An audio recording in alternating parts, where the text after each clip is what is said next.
On to some of the macro data, all eyes will be on the US GDP data. Along with that, India's data will also be coming in when it comes to the GDP numbers. Now, India economic growth is likely to continue to see an uptick and is seen at 6.8% in the January-March quarter.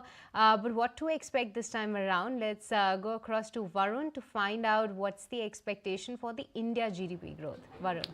Well, we are expecting the GDP numbers to come at around 6.8% in the Q4 of FY25. Now, if you look at the second half of FY25, it was actually better than the first half of FY25, where in the second half, you have seen good government expenditure and also the rural demand has shown some improvement. Overall, the domestic travel and services export was also good for this second half, and that's the reason we are expecting a good GDP number.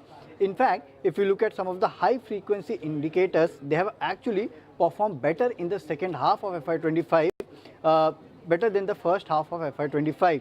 Agriculture production, that is expected to be strong, and that is actually supporting the overall rural demand. Although the urban demand has not catched up to that extent.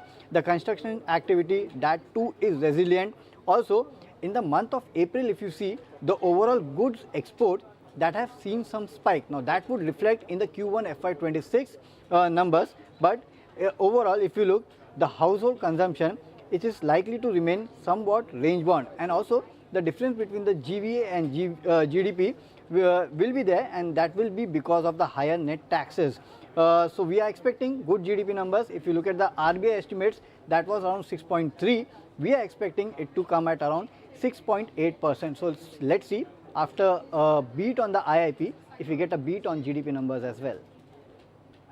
Okay, that's the beat that one is anticipating when it comes to the GDP figures.